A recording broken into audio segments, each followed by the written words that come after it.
The old world stands closer to annihilation than most would dare realise. Though some might name this time a gilded age, the empire has grown fractured, divided by internal strife. Its gaze has turned inward, fixed on petty politics and nobles distracted by their own pursuit of glory. To the north, beyond the Sea of Claws, an unknown power gathers strength, one that will soon threaten all civilised lands. Servants of these ruinous powers grow daily in number and in depravity. For now, the will of their dark masters is little more than a whisper. It will not remain so for long. Day by day, night by night, the servants of evil grow bolder. Under the forsaken light of Morsleave, they praise their nameless gods. Beastmen, the true children of chaos, prowl the forests in greater numbers. Orcs and goblins grow bold once more, driven by impulses they barely understand. Vampires, thought by some to have been driven from the Empire's borders, yet linger. The cursed blood of Lamia flows still through hidden nobles and bloodthirsty warriors, their hunger satisfied upon those whom no one will miss. These horrors and more prey upon the Empire's people. Their rulers remain fixed upon political fortune and dynastic ambition, leaving most to fend for themselves.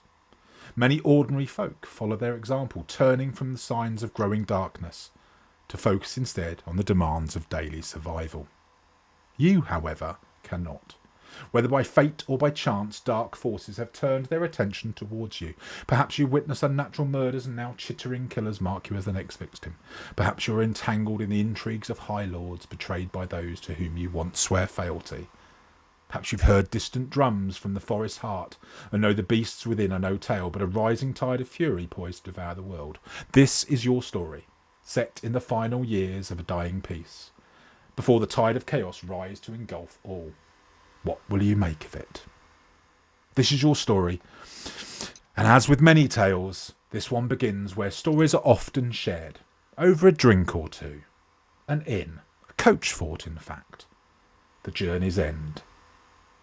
The journey's end stands against the darkened fringe of the Talabek land woods, its timbered walls and iron-bound gates holding firm against wind, rain and whatever prowls beneath the trees. It lies 2 hours' travel from Talagard, its flickering lanterns a welcome sight along an otherwise desolate road. Coach forts are rare along these wild routes, places of rest, warmth and protection, and tonight the inn's windows burn with amber light. Inside, the heat of a great fire pit at the centre of the common room pushes back the cold, though shadows linger in the corners and alcoves. Wall-mounted sconces and candles light the room, yet several patrons still choose the dimness. The double doors on the western wall admit a cold sliver of night air, and at the table nearest sits a red-haired woman, dour of expression, nursing a steaming mug. She notices nothing beyond its surface. At the fire pit, a man and woman sit beside their instruments, caught up in animated conversation. At the bar, 2 dwarves, clearly well acquainted, are chatting, while a soldier in green and red livery drinks slowly from a ceramic tankard. To the south, a dim snug contains a burly man in a sheepskin jerkin and another figure, seated in shadow by the window, staring out into the storm-tossed darkness. Leaves buffet the glass in the night's fierce wind. Beyond the bar lies a small water closet and a side doorway deeper into the inn, leading to maybe a kitchen or staff quarters. And a door northeast of the entrance leads to an enclosed snug, occupied by 2 individuals, deep in their own private conversation. And finally a set of stairs head up to the upper floor and the coach fort's common and private rooms. For all the warmth of firelight, something unspoken hangs in the air. A shared tension. Welcome to episode 1 of Warhammer the Old World, a grim and glorious adventure.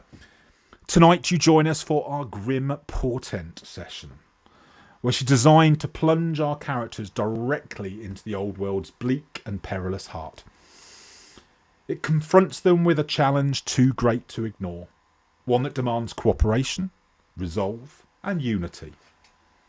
Through this shared trial, the characters form their first true bond, establishing why individuals of somewhat different backgrounds and motivations will ultimately stand together with a common purpose in our sessions to come. I'm Graham Smith, and I will be your host and Games Master for this adventure, guiding our players through the world using Cubicle 7's excellent new tabletop role-playing game system, Warhammer the Old World. You may have seen our first video.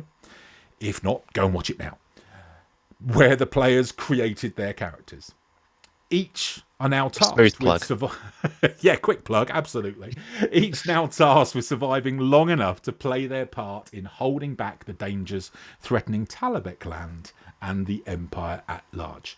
So, without further delay, let's have the players introduce themselves, along with letting us know the name, origin, and career of their characters. Starting in my top left with Tommy. Oh, me. Hello, I'm Tommy. You've probably seen me in some of Graham's videos as well.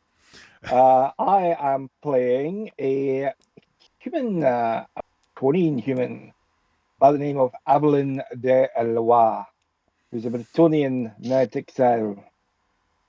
A stout heart, a stout blade, and strong arm I will protect even the most weak. Even the most weak, not just the weak in general. Let's go to John for his introduction. Hi, I'm John. I'm playing Volker Braun, who is a rat catcher.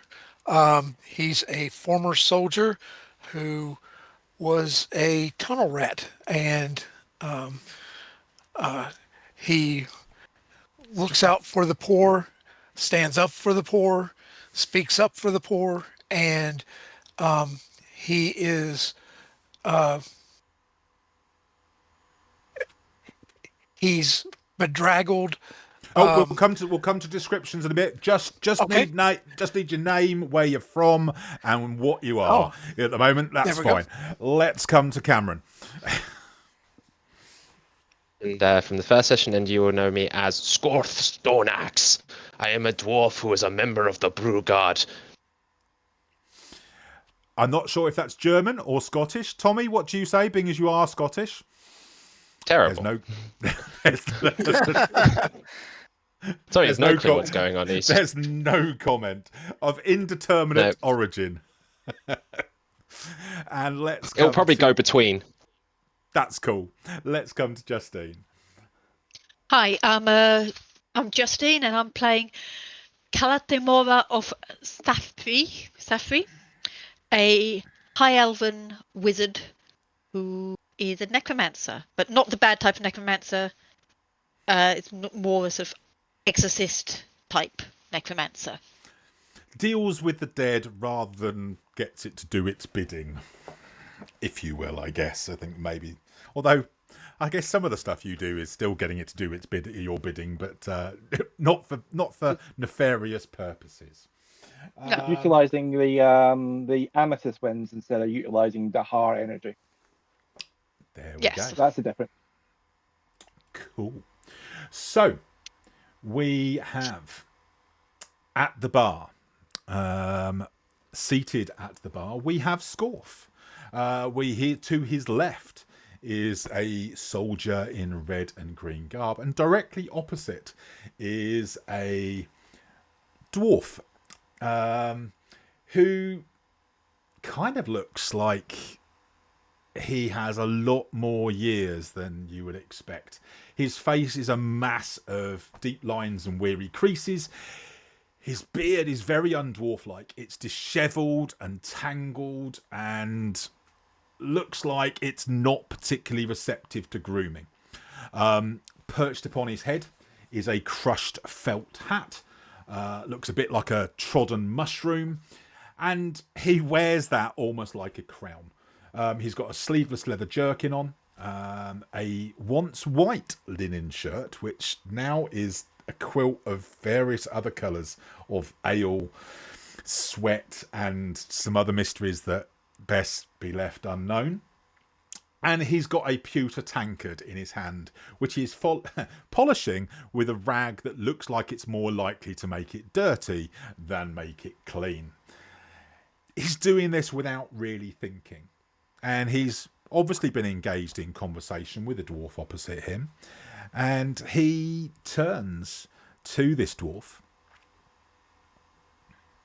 By Grummy's feed, Scork, you got a face like a storm cloud that forgot how to rain. Every time you bring the barrels down from Talagard, you look like someone's taxed your shadow. Now, Karan, there's a lad who knows how to line a ring. Turns up, whack 'em full of ale, head full of nonsense, rattling off enough jokes that I'd regurgitate to be patrons for at least a fortnight. But you, serious as stone and twice as quiet. Go on then, prove me wrong. Show me the lighter side, buried somewhere underneath all that frowning. Tell me a joke, Scorf, just one. Don't worry, if it's terrible, I'll only mock you for it each time I see you.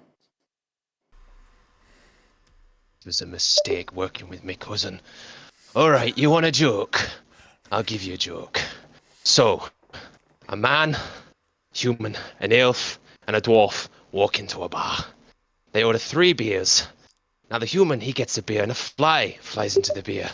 He groans and he throws the beer away. The elf, he gets a beer and another fly flies into his beer and he groans and he throws it away. Now the dwarf, he gets his beer and a fly flies into his beer. He picks the fly up by the wings and goes, "Spit it out, you bastard." How's that for a joke? Gek bangs the bar and laughs openly. That. Yeah, I've heard it before, but it's a good one, and I wasn't expecting it from you. Anyway, how was the journey?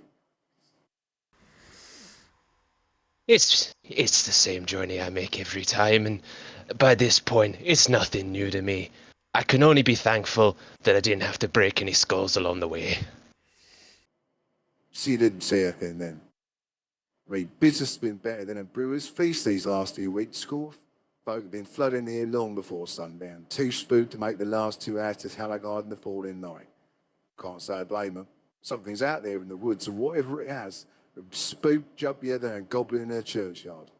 They say it's not a tax. No one's been clawed or chased proper like. All I watched. Tracked. Hunted even. Though only with the eyes. Gets a dwarf, prickles down its spine. It does like a cold finger tracing down the back of your neck. As many beers as me on the road. Well, you just don't see a lot. But let me just say something. If this is really causing lots of people to run in on the early hours, then, I mean, you must be buying more barrels than ever from us. Yeah, you're not wrong there. If things carry on at this pace, I'll be needing an extra 13 or 2 on each order you bring down from Talagard. My patrons drinking like the beer keeps the shadows away, and truth be told, I'm not convinced it doesn't. Now, if you ask me to wager a few coins, I'd put them on scats from the slaughtered stag. Beastmen, aye.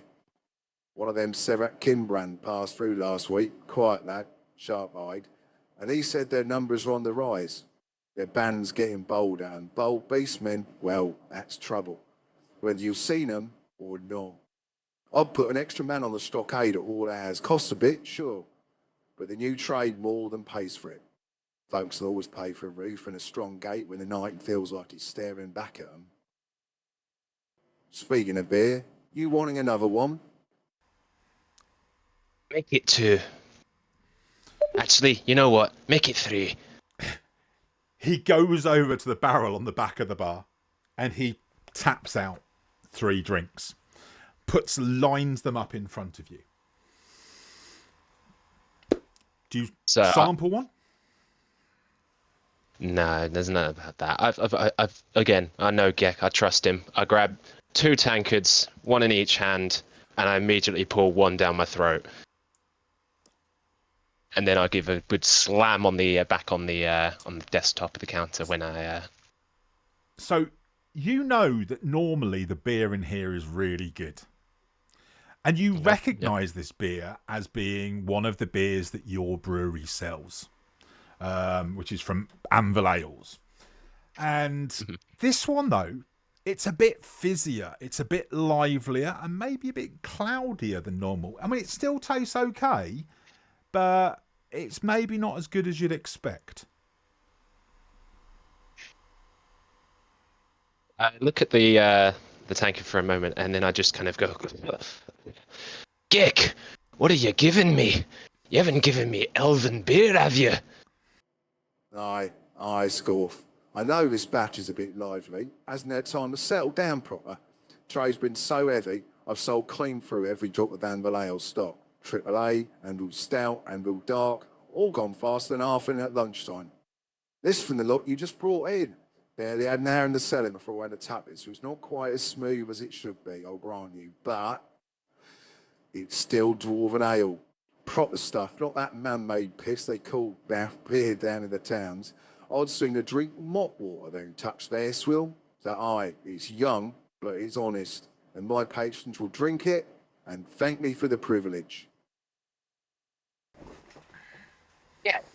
Come on. I mean, what kind of self-respecting dwarf doesn't have his own private stash to share with another dwarf he's known for a long time? Yes, as you said, me own private stash. And with this, we move to the doorway. There is... I just want to check that I have got the voice changer off for this. Have I got the voice changer off? Yeah. I suddenly realised it's like, fuck, I have not, because I have nothing on the screen to tell me if I've got the voice changer on or not. And it has been known, has it not, Tommy, for me to be carrying on in the wrong voice. So, as I said, I will cut sometimes we tell him and sometimes we don't. So, we have over by the Southern Snug, we have Tommy's character, Aveline, sitting in by the door, kind of keeping an eye on the bar as a whole. The young lad directly opposite you, also in the Snug, kind of, it's looked like he's been plucking up some courage. He's kind of brushing his clothes down. He's got smooths down his jerkin. He straightens his belt, which is kind of like quite high around his waist. It's almost like it's across his gut. And he kind of adjusts the fall of his trousers as he stands up. And he approaches you by the door.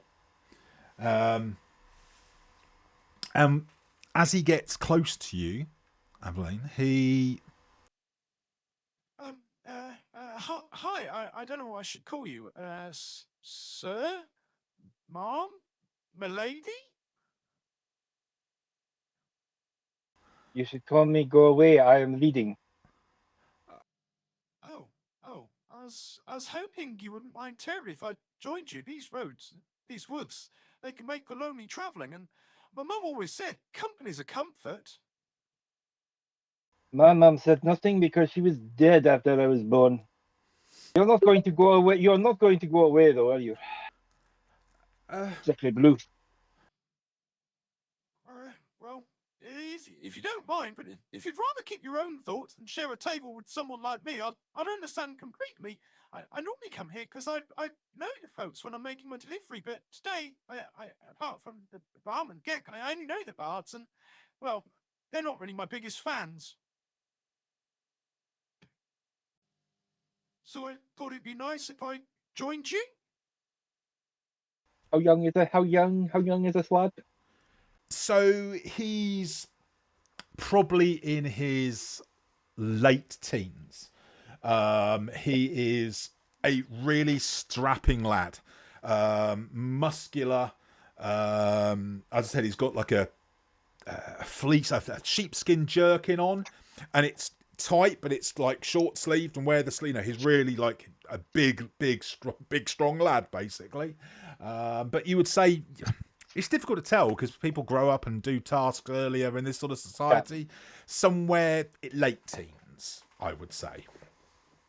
Aveline is early 40s, so he's a little bit surprised.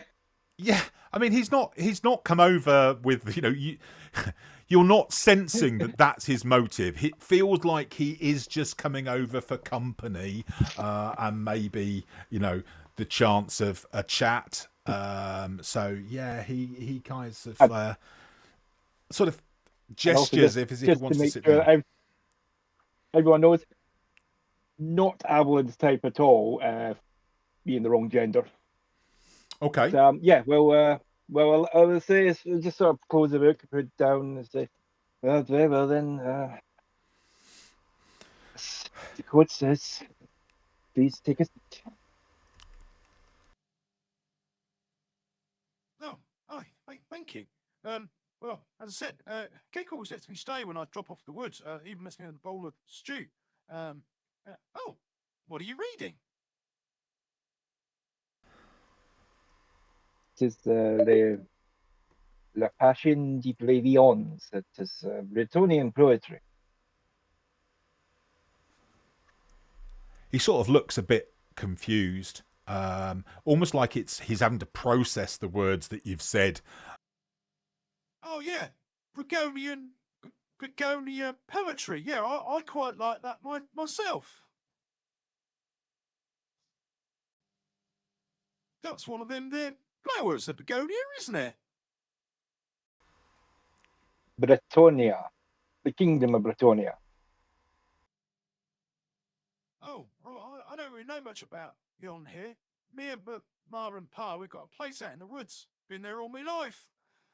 This time of year, once a week or so, I haul in a load of wood from the journey's end, and also I made deliveries to the next coach fort along, Lodell Lodge. Oh, oh wow, that axe looks impressive. That's too good to be chopping wood with. What is it that brings you here? I was hunting a bounty. I've been given a bounty back in Evergrande to hunt down a beastman chieftain, they said. Tommy, can you describe what this young lad is looking at? The young lady or the slightly older middle-aged lady that is sitting opposite him, please.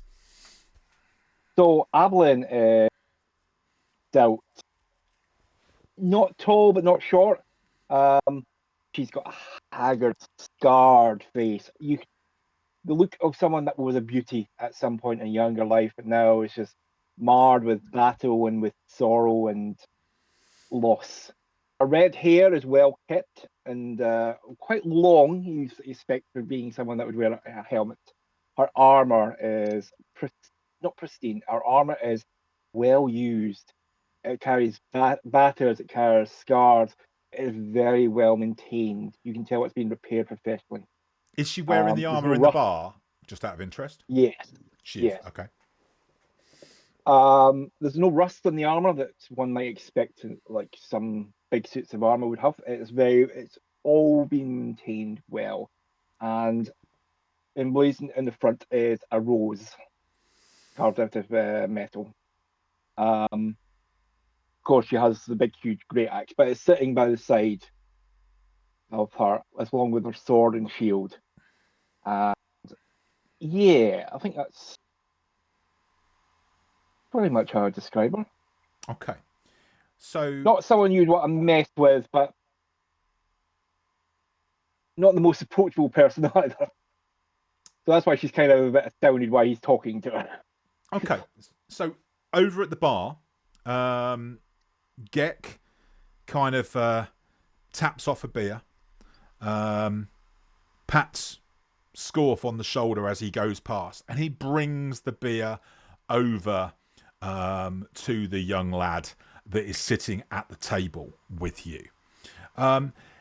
Cameron, can you just tell us, as he's just patted you on the way and he's had a little conversation, what your character looks like? We didn't get to cover what you look like, so if we could get that would be great. Yeah, of course. So he has his black hair, braided beard, so he's got 3 sets of braids essentially that kind of keep his beard all well maintained, which is a nice contrast to Gek again, who doesn't keep his hair really as all dwarfs should. His hair extends probably down to about his neck length down the back. He is quite short for a dwarf. I mean, he's about 4'1". He's short, but even by dwarf standard, he's a bit short. But he is equally as stockily built as all the dwarfs should be. There is a lot of him who takes up a lot of space. He probably his most distinguishable feature is the damage on his knuckles. So what he's got is scars along his knuckles, not from great adventures, but mainly just bar fights where glasses have been smashed into his hand, or he's just held a glass a bit too strong of a grip when he's had a few too many. So there are scars running along his fists as that. He keeps a set of 3 tankards on his person at all time, because you never know when there's going to be a drink needed. And he normally keeps his Warhammer slung behind him, but at the moment it's propped up against the bar within arm's reach, just in case needed. Okay, cool. Thank you very much. So Gek comes past you over to the table where the knight and the woodsman are in conversation, and he puts the tankard down in front of the young lad. There you go, Kurt. Here's the last of your freebies. Enjoy. And when you're ready, your room's upstairs, all sorted for you. You're in the common room tonight, because all the other rooms are booked. Thanks, Get. That's really appreciated. I'll make my way up there. I'm only talking. I'm not doing anything. It's okay. I'm just talking to patrons. That's all right, isn't it? Of course it is, lad.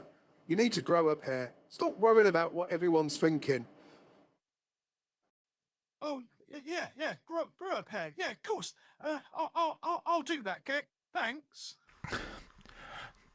And with this, he turns back to the person who is clearly, he's clearly nervous talking to people that he knows. So it probably took quite a lot of courage for him to come up and say hello, which, you have a bit of respect for, Tommy. That he's clearly a guy who is socially unskilled. And you kind of think, well, you know what, that took some, despite what Gek might have said, that took a bit of bottle.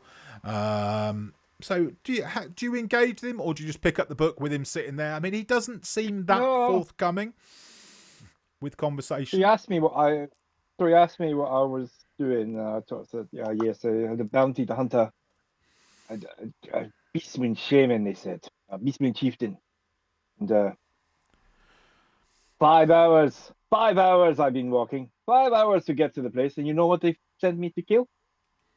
A boar. A boar. Well, that might have been just a bore, but it's definitely worse than the woods now. I know I say nervous, but in the woods, I know the woods. I know their sounds. I know their shapes. It's kind of like, well, I don't care what they say. Folks in the town can say what they like, but I've seen them. Oh, they'd never come this close to the city, they say, or you must have mistaken shadows for creatures. As I said, I live out here. I scratch my living from these woods. I know their moods, and I know what I've seen. Little ones most often. Sure, horned things skulking just off the path with their crude little bows. 2 at a time, usually. Not attacking, not even hiding proper. Just following, watching. Bold as brass, like they don't care a spit if you spot them. They chatter to each other. That foul tongue of theirs is a mix of animal grunts and words no human throat ought to form. Makes your skin crawl, hearing it drift between trees. So these woods are worse now, and anyone who says different just hasn't been looking hard enough. He kind of shivers, not theatrically, but almost like the memory of this is causing him distress. Have you ever encountered a beast, man? Creatures, I've been told, but I do not know if I've ever really encountered one. Well, say you do not need to grow up here, my lad.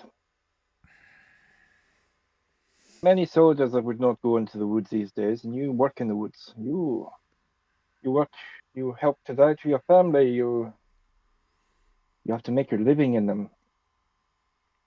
You do this every day. You do something that soldiers do not do. You encounter this every day.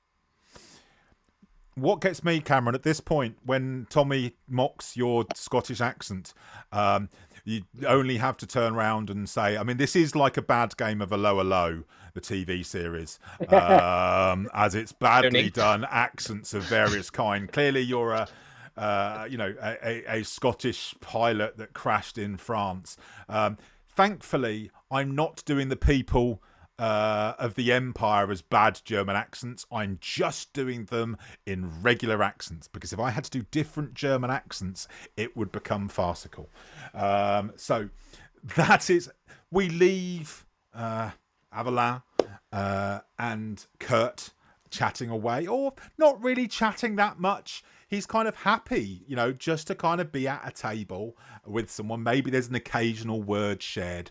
You can pick up your book and carry on, and maybe he, just tells you the odd bit of information about the area and the woods nearby, or whatever it might be. But you're kind of, it's a quiet discussion with the occasional word being shared between you.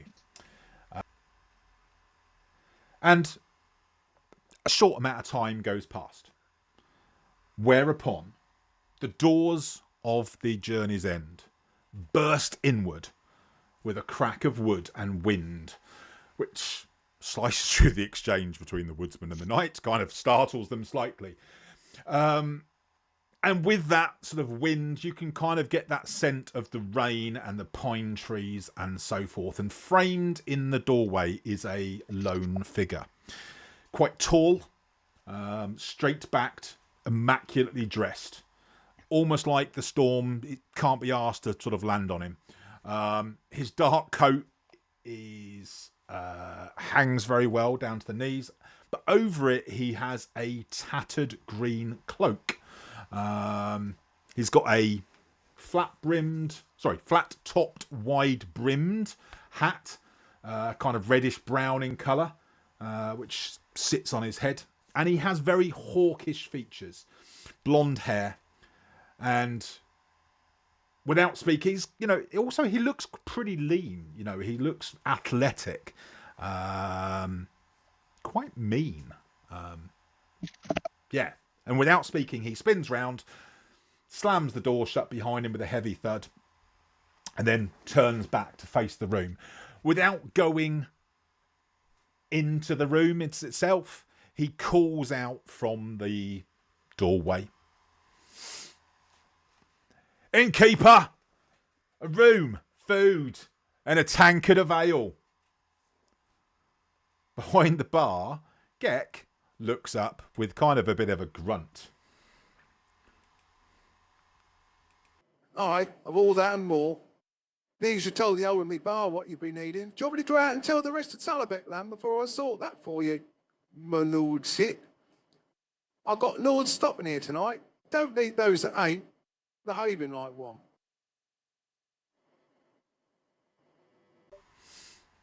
There's kind of a flicker on this guy's face, bit of annoyance, maybe slightly amusement.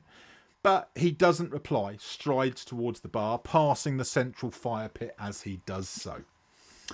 He looks at the bards and sort of like notices their instruments idle by the side. And he turns around to them and he's like, "You two, you're bards. Why aren't you performing?" Whereupon they pick up their instruments and kind of start to play. Not the most chipper tune in the world. Kind of feels more like it's in keeping with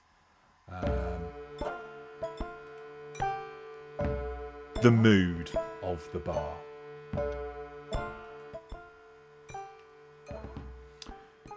But he comes over to Gek and sort of stands next to Scorf, puts his arms on the bar.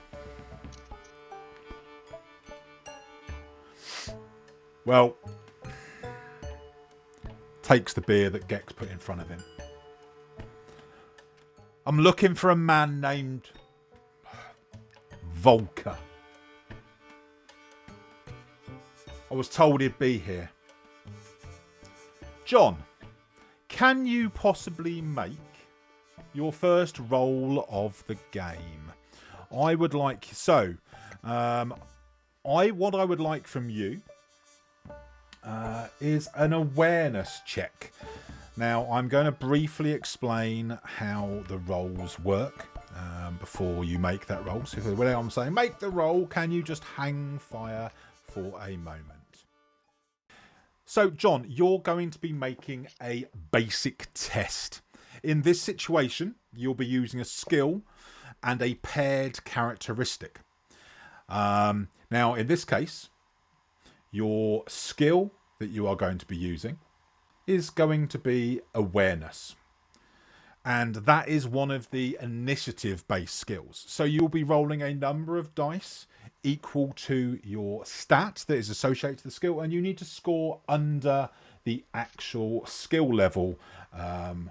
In this case for you is a 2. So you'll be rolling 3 dice, needing a 2 or below on any one of those dice. Make the roll.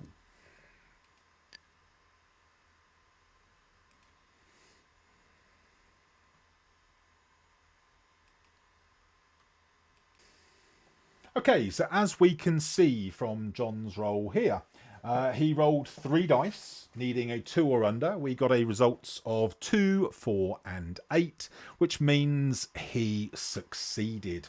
So he overhears his name being mentioned. How do you want to respond to this, Volker? Volker will lean down and rub the top of his dog's blue-black mane. Otto is a German pincer, and Volker is like, all right, we got to talk to these upper class people again. Let's go. And he scampers forward to talk to this gentleman. Cool. So you make your way from the snug over to the bar, if you will. Excuse me, I heard that you were looking for me. You, Volker. Yes, I am. You don't look like an alchemist. I'm just a rat catcher. But I've been taught how to get the herbs and stuff that you need. Okay, well, you've got the gold, have you? You got the coin? I've got a little bit. Yes, this is the pouch that I was given to give to you.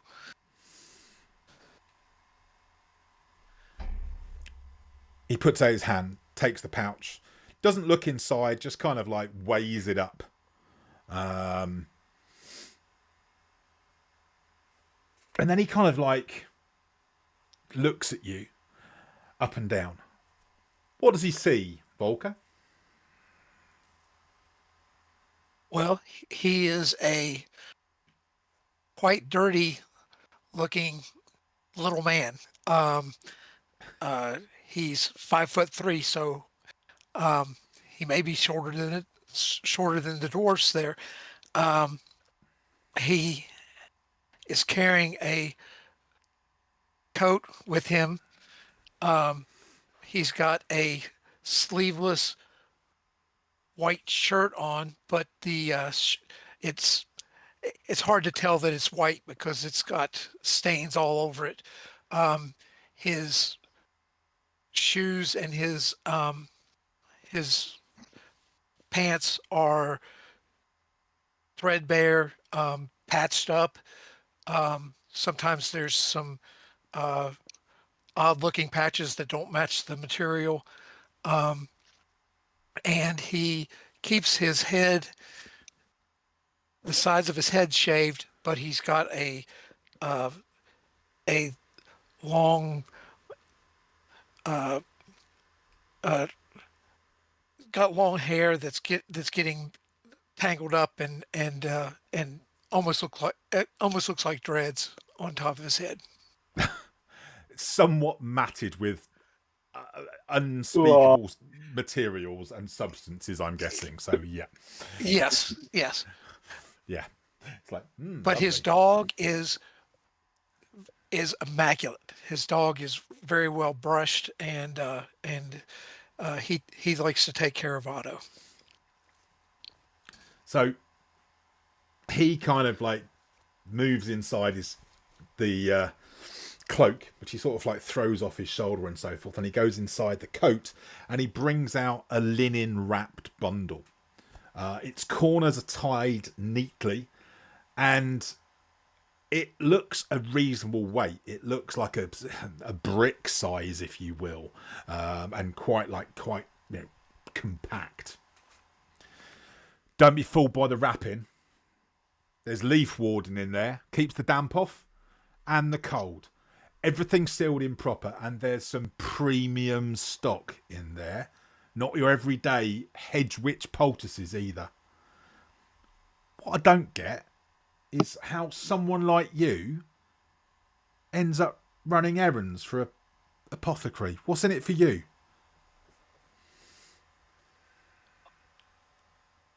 He helps me out in my times of need.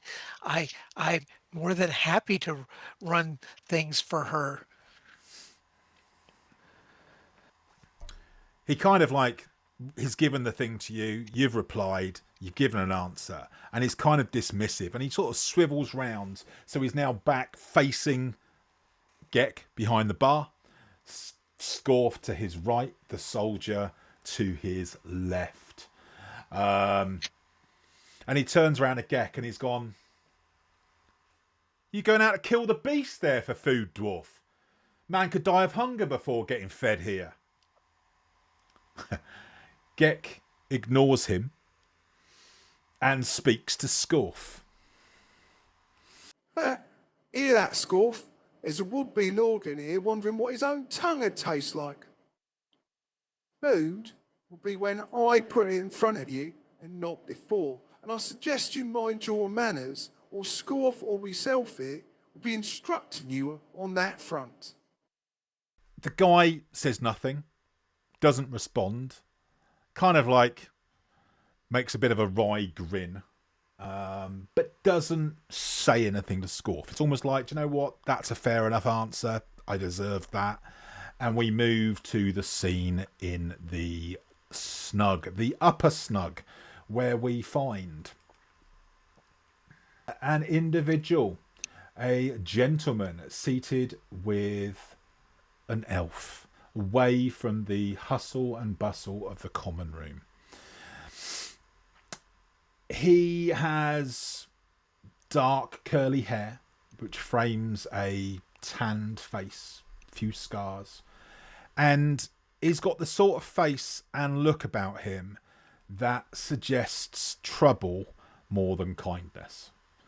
His eyes are alert, even though he's in conversation. You can see that he's regularly, keeping an eye. It's like he's on constant watch, that something about what he does for a living makes him have to be on high alert the whole time. He's wearing a doublet of deep red and black, probably fairly good quality at some point in time, but now it's a little bit frayed at the edges. Maybe some kind of heraldic styling was part of it, but you can't make out what it is now. And he's got a little black mantle, which probably again was fashionable in Bretonia years ago. First impressions, you'd use adjectives like nimble, clever, roguish, and even in conversation with the elf opposite him, he looks like a man who is used to talking himself out of lots of tight spots. There's a goblet of wine in front of him, untouched. His helmet and dagger sit on the table. And there's on the other side of the table, nearer the elf, are a number of books, which are sort of laid out in front of her. He finishes a sentence with a flourish. His hands are talking as much as his mouth is. And when he finally finishes speaking, he lifts the goblet to his mouth, takes a sip, and immediately wrinkles his nose in disgust. And this is where we get to see how bad my Bretonian accent is in comparison to Tommy's. So, yeah, Oh, by the lady's grace. Only lands outside Bretonia are allowed to make wine this foul. I see you look at the books. So these books will have to do for now, Cal. I must, how you say, lie low for a while. Though I am certain you will turn a fine profit on them. Justine, can you describe the elf sitting in front of him? You currently have a very much placemaker or placeholder image on your character. So until we get to hear your description, that will have to do for the moment. But if you could share what Cal looks like, please. Okay, so Cal is a tall, pale elf with red hair. Very simple style, just like some braids holding it back a bit. Pale grey eyes. She's dressed in fairly somber colours, not in a human style rather than an elven style of clothing. Oh, so the image in that set wasn't too far wrong, in which case then, because I did her in fairly human clothes. So yeah, cool. Yeah. Leaning against the wall behind her is a staff with a odd-looking gem capping the top of it. Cool. And how is so? You've got these books that he's presented in front of you. Are you paying? Obviously, he's been regaling you with stories of his daring do and so forth. How are you responding to what he's told you or to these books? What's your kind of reaction to what's going on? Okay, so Cal's been listening quite intently to his stories, asking for extra details and so on of topics that interest her. When it comes to the books, she puts on a pair of fine cotton gloves and examines them carefully to get an idea of their contents and general condition. Before carefully wrapping them up and placing them in her bag, as is the normal way they conduct business. So, Cal, as we discussed before I regaled you with my exploits, I may have an opportunity for you soon. Your talents, yes. I believe this is the word for them regarding those who have passed on. Your talents may be useful, and you did say you wished for more than simply selling books. So, would you be interested in something a little more practical? Cal raises an eyebrow as well. Do tell me more. It sounds quite interesting. Well, you know what it is I do for a living, and sometimes when I go into places where they keep the dead, well, what you do would be, how you say, useful, helpful. Yes, I can boast. I have experience with dealing with the dead and returning them to rest when necessary. And obviously, what you do, I will not share with no one, because I know amongst the people of the Empire, it is have the right word for it, taboo, for you to do what you do with the dead. So I not tell anybody that what it is that you do. He throws back the last of the wine he was obviously in that much distaste for it earlier that he's decided the best way to drink it is to slam it down in one. And he makes a face like he's just Wine in swallowed general. yeah, just swallowed vinegar, and he sets the cup down with a real like theatrical disappointment. I assume Cal has been equally unimpressed with the wine, but possibly politer about it. Yeah, absolutely. The wine, I mean, the beer is Dwarven Ale. It's good shit, but their wine is not of any decent caliber. In fact, you know, the pair of you are possibly the only people to have ordered wine in quite a long time. And we are deeply regretting it. Yeah, and probably that bottle was opened 3 weeks ago and has been sat there just with the cork in and you know, not fully sealed or something. So it was not good by any means. So he turns to you at this point. Anyway, he says, I must be away, even if Bete, my noble steed, as swift as the wind itself, carries me like a hero of old. I must leave now, or there will be no chance of finding my bed, or at least the bed of my choosing. I have a friend, you see, and a husband. He is a night guard. Think of my offer, eh? Something tells me it will suit you. I will pop by your shop soon, and we shall discuss matters properly.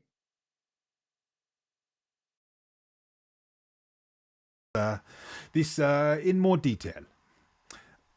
And with a graceful sweep of his cloak, he sweeps away from the table into the tavern and then out. And you hear...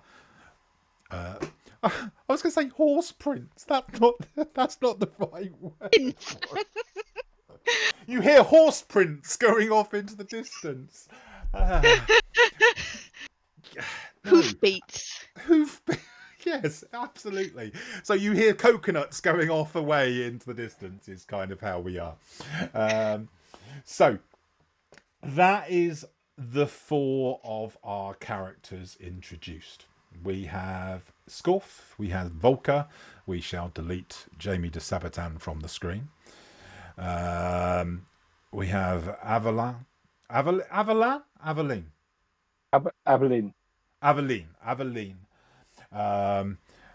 And we have Cal. So we have the 4 people introduced. And this is where I kind of let you go a little bit more freeform. Does anybody have anything they particularly want to do?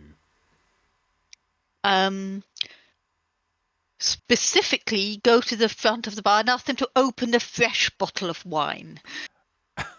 Okay, so you can move yourself into the bar. That is cool. Gorf, in the meantime, is kind of been staring out the person who was looking for Volker. He's kind of discussed the way he speak to Gek. You know, he's not going to let anyone talk to another dwarf like that. So he's been kind of just not engaged, but just staring at him. And one of the things I probably should have included in his physical description is that he has some quite distinct bags under his eyes, whether that be from just being tired or constant drinking causing dehydration, just making everything look really dark. He's got this kind of piercing stare now as a result of this. Okay. Which is probably why people think he can't be taking anything else as a joke. Everything looks a bit serious. It's probably to do with that. But he's been staring at this guy for a long time. You've just been giving him the evil. Are you actively trying to intimidate him, or are you just kind of making it aware that you are unhappy with him, so to speak? Let's go with intimidation, because I think we can have some more fun with that. You're actively trying to intimidate. So Cameron, your check that I'm going to make you to make is going to be a check on your fellowship characteristic, and it will be a leadership check. Okay.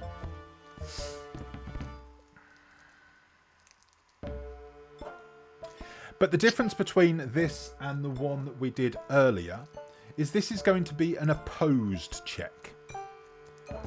Right. So you are going to make your roll, and then I am going to make a roll, and you are required to beat that or to get more successes than I achieve. So if you'd like to make your roll, please. Okay, let's go for it. Thank you.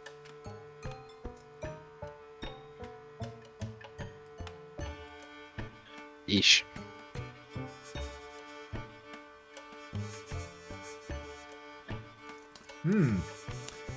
As intimidation goes, that doesn't seem like the most, he thinks probably, even before I make my roll, this is going to be a case of he just thinks you're slightly drunk and leaning across the bar is probably what's going to be the case. This is like if I myself tried to intimidate someone, it just wouldn't work.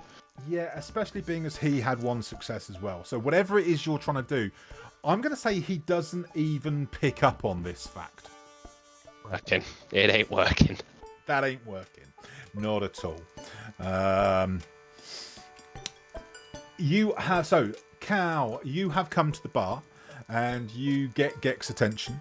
And you said you were going to ask him for a beer. Another wine from a fresh bottle. Correct? Yes, that's correct. I was going to ask for more wine, but from a fresh bottle. Don't have much call for wine in here. That was my only bottle, to be honest. What I do have, though, is I've got dwarven ale or I've got whiskey. Both of which are good. Let's go for the whiskey. Okay. Me lady, I'll get you a whiskey. He turns round. Underneath the barrel, there's like a little box, and he kind of like puts his hand in there and he pulls a bottle out. And it's like, almost like he's looking for a good one. And eventually he kind of brings one out and nods. And he gets probably the only clean glass that you can see on the back of the bar. The rest are all a bit grungy, or they're ceramic cups, or they're whatever. But there is a small sort of like double shot glass, and he gets that and he fills it up and he pops it down in front of you. There you go, me lady. I take it the wine wasn't to your liking, so that one's on the ass. Thank you very much. I appreciate that. And I was going to take a first cautious sniff and sip of it, and then, assuming it's not some sort of weird dwarven trick, tilt it back. No, it's so even when you look at it, it's got that kind of the paler whiskey that that's got that real kind of like amber golden clarity, and it smells good. It's a little bit fiery, but it is a good quality whiskey, so you are happy with your drink. Good. The soldier that is to the left, because you're all kind of in the bar area now. The soldier that is to your left, seeing that there is, he's just like almost like his head perks up and pokes up when he sees a whiskey being served. He's like, "Oh, I didn't realise you did whiskey. Can I get one of those? I think my employer's already got a drinks paid for in the money I gave earlier. Can I get one of those?" Yeah, sure, no problems.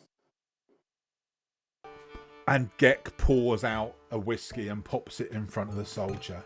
He turns round and he kind of raises his glass towards Cal, but obviously that is towards Cal and Scorf, effectively, being as they're both at the end of the bar, before he slams that whiskey down, kind of like does a little side head twitch as it burns the back of his throat slightly, and then he pops it down and carries on with his ceramic mug, or presumably of dwarven ale. Right, Volker would like to go yeah. to an empty tables, look in glasses and pour the remnants of those glasses into one glass for his drink. Okay, so you basically go cocktail making from empties. Yeah. Okay. Yeah, a bar mats shooter. Can I say Cal notices this and takes pity and puts some coin on the bar and say, "Can you get him an ale? I can't bear to watch this."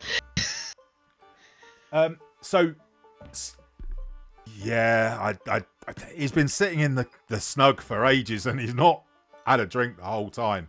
He was waiting for the guy, and he points at the guy sitting next to Scorf. This guy here, I'll get him a drink and take him one over. If you want to move yourself to where you want to sit, Volker, Gek will bring you a drink over. Volker may notice my eyes on him. Okay. I'm just like, I've noticed. I noticed him when he got up out of the darkness. So I'm just sort of muttering to myself, I know that man. Ah, okay. Interesting. What is it about him you recognise? Uniform, face? What? I mean, he's got a pretty distinctive face. Possibly face. Did you see you had your you had some of your old military uniform on still? John? Yeah, the overcoat that I'm carrying is my military uniform. The regiment markings on the uniform is definitely what I remember. Is definitely what I noticed. So. Yeah, maybe not that I know you. I know that uniform.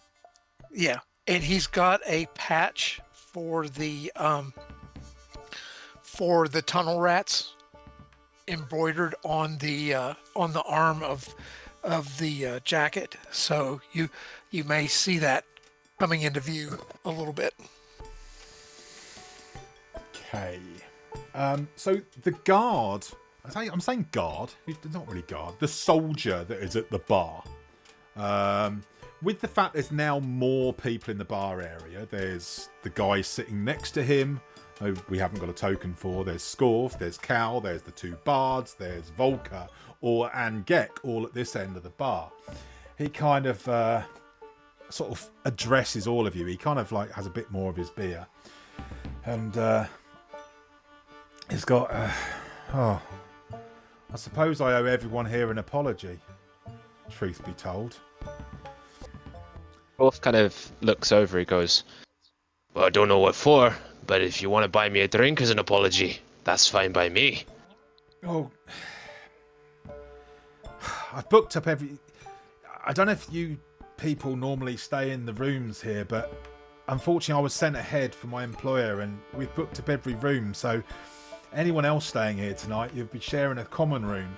But there's enough in the kiddie from what we paid that I can get you a drink. So certainly, can I get this? I'm Heinz, by the way. I'm nobody important, but yeah, get this man a drink. And anyone else that wants it, it's on my employer's coin. Yeah. You're gonna have a busy evening tonight. That's just from me. Can you, because you've had 7 whilst we've been playing, Cam? Can you at least, and this is going to be like a basic test. Can you possibly make a endurance test, which is based on your toughness characteristic, please? Oh. There's some shocking rolls you're dropping on there, Cam. Jesus Christ. There is some shocking rolls going on. So, tell you what, if you think my German Scottish is bad, wait until you hear my drunken German Scottish. It's going to be terrible. So, I'm considering that you are... I mean, you drink a lot. You're a regular drinker. You're not in your cups. But I would say you now have a definite slur to your voice. Moving forward, and noted. Possibly if you have many more, I would make you make another check to see if we get in a further state. So yeah, he's got these beers for you guys, and he's like, I suppose I'll have another one as well, being as I'm not paying for it, and there is enough. He did give you enough coin in that bag that I gave you. I take it, landlords. Yeah, more than enough. Your employer is, how can we say, very generous. And that is where we leave our party. In the next episode, which should be up on YouTube on the 12th of December, we will find our party making a few more checks than just Cameron failing intimidation and alcohol consumption rolls. So until then, keep making skill checks.